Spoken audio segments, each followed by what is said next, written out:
Hello, I'm Professor Jacob Gold, and thank you for joining me today for my 2026 Annual Market Outlook. We call this presentation Economic Resilience Meets Elevated Expectations.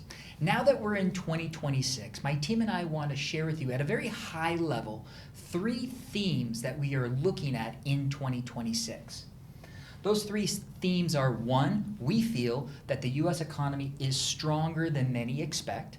2, we think because of prior growth and the fact that our economy is stronger than expected, that may lead to below average equity returns in 2026, which then could result in an equity leadership change. And what I'm going to do today is connect the dots of those 3. First and foremost, stronger than expected U.S. economy. What we recognize is in 2025, between the middle of February and the beginning of April, the U.S. stock market lost nearly 20%. And that was related around the fear and concern of rising tariffs. A lot of corporations looked at when those tariffs were going to go into effect, and they front-loaded their needs for materials. So there was a massive amount of purchasing of materials early in 2025. What this chart shows you is because of the economic activity throughout the year, corporations are now back down to having low inventories. If we assume the U.S. economy is going to continue to maintain stability, the thought is that corporations are going to need to be buying more materials for their goods going forward. Also, we recognize that inflation has become somewhat sticky. It's right around 3%, and it's become very difficult to get it lower than that. The good news on that, though, is currently we see that wages are outpacing inflation. So with inflation being around 3%, we are seeing wage growth being at around 4%. So we recognize that inflation, although it is inconvenient and it is expensive, we also recognize that our income is also rising, and it's actually rising more than the rate of inflation. Also, we are in the middle of a rate cut cycle. The Federal Reserve began lowering rates in September of 2025. They continued in December of 2025, and the thought is that we could continue to see further rate cuts. Why is this important? If interest rates are going down, that means that businesses and consumers can borrow money at a cheaper rate. That could potentially produce some economic upside for corporations, and it also creates opportunities for individuals to perhaps refinance their homes or purchase new homes. With that being said, as our economy is growing and we are at all new time highs, from a dollar amount, we see that there is a new all-time high on credit card debt, as you can see in this chart. Now, looking at just that statistic, that could be a bit alarming, but when you take a step back and you realize that, yes, based on dollar amounts, consumer debt is at an all-time high, but this chart below shows you the household credit card debt to disposable income. And what you can see is we are actually below the average. So what this is telling us is that households are making more and spending more, but based on their net income, they are not borrowing as much as they did in prior decades.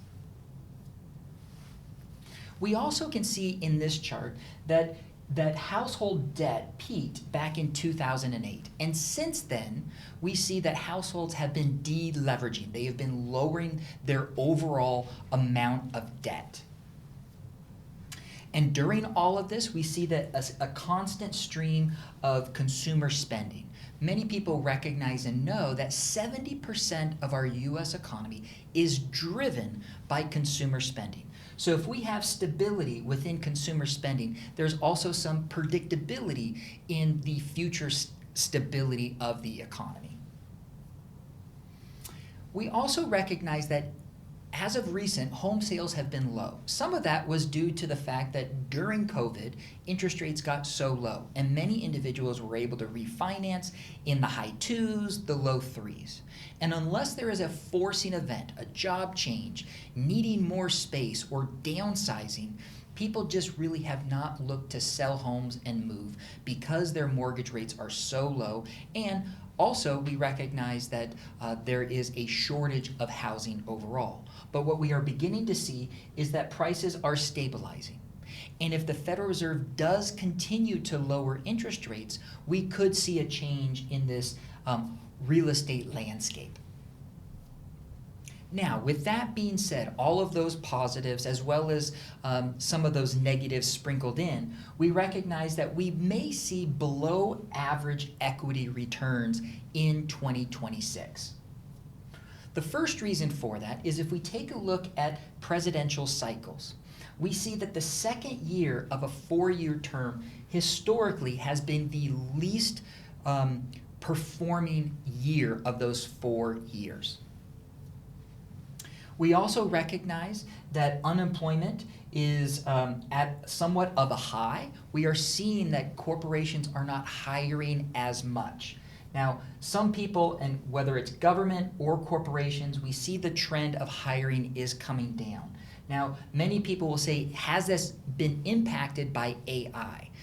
And many corporations, that is the anticipation, is that AI will help them lower their labor costs and increase their productivity.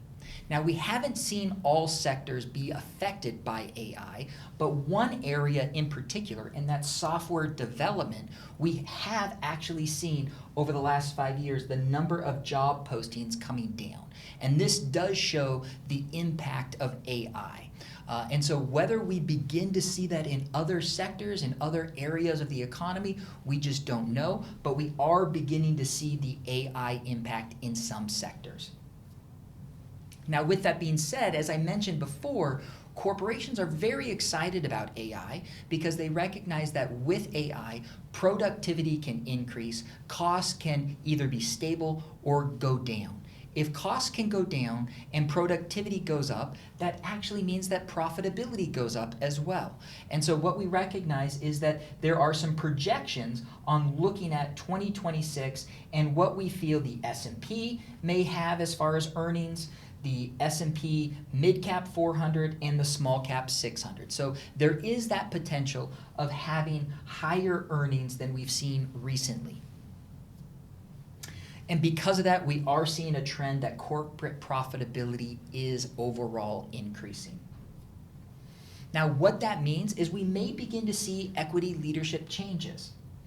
Right now, with the S&P 500, 500 companies, the S&P 500 is a cap-weighted index, meaning the more valuable a company is, the larger they represent of the S&P 500. So much so that the big boys, the top 10 holdings within the S&P 500 now represent about 42% of the index. And that is the reason why we've seen the S&P 500 do so well over the last couple of years, because that large cap growth arena, the companies like a Meta, an Alphabet, a Microsoft, these are companies that are very involved in AI, and we recognize that they have a very large percentage of the S&P 500. We recognize with that technology right now is a bit frothy, and we may begin to see investors look at other areas, whether smaller companies, international companies, value-based companies, going where there is value if they begin to see that there are high valuations in technology. And so that might create opportunities for other sectors out there because technology is trading at such a high premium. This concludes our very quick and high-level economic forecast for 2026. What is paramount for us here at Jacob Golden Associates is for you to know that my team and I are looking at the economic data. We are talking with the strategists, the economists, and have a feel for the overall economy. Our goal is to diversify you in a way that you can spend your time and energy on those things that really matter the most in life, and that's your family, and that's your overall well-being.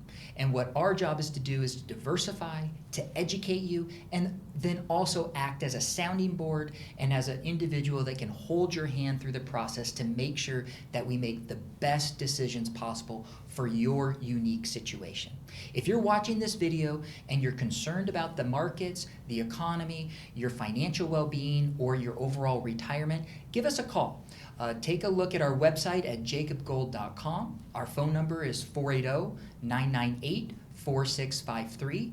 Shoot me an email at jacob@jacobgold.com. My team and I are here to help you in any way we can, and we are along with you on this amazing journey that you call life. So thank you for watching this video, and we'll be talking to you soon. Thank you.